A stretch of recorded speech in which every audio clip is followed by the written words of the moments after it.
all ഒരു 2 mark question നോക്കാം. Drew the structures of chromate and dichromate iron. അപ്പോൾ ക്രോമേറ്റിന്റെയും ഡൈക്രോമേറ്റിന്റെയും structure വരയ്ക്കേണ്ടത്. അപ്പോൾ ക്രോമേറ്റ് എന്ന് പറഞ്ഞാൽ ആരാ? CrO4 2- ആണ്.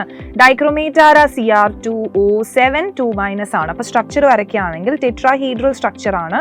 ഇവിടെ Cr വരച്ചിട്ട് എന്ത് ചെയ്യണം? ഇവിടെ ഇങ്ങനെ 3 ഓക്സിജൻ, ഇവിടെയും ഒരു ഓക്സിജൻ. അപ്പം എന്നിട്ട് എന്ത് ചെയ്യുക? ചാർജിന് വരയ്ക്കാൻ മറന്നു പോരുത്. ഒരു 2- ചാർജ് ഉണ്ടല്ലേ, അപ്പോൾ 2-. അപ്പം നമ്മൾ ക്രോമേറ്റ് അയണിനെ വരച്ചു. ഇനി ഡൈക്രോമേറ്റിനാണെങ്കിലോ ഇവിടെ Cr, ഇവിടെ ഒരു O, ഇവിടെ ഒരു O, ഇവിടെ Cr. എന്നിട്ട് എന്ത് ചെയ്യണം?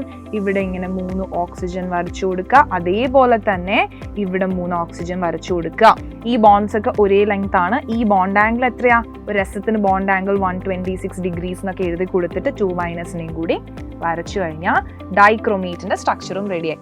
അങ്ങനെയാണെങ്കിൽ നമ്മൾ ഡി ബ്ലോക്ക് എലമെന്റ്സിനെ കാറ്റലിസ്റ്റ് ആയിട്ട് യൂസ് ചെയ്യുന്നത് എന്തുകൊണ്ടാണ്? അതിന്റെ റീസൺ എല്ലാവരും ഒന്ന് കമന്റ് ചെയ്തേ.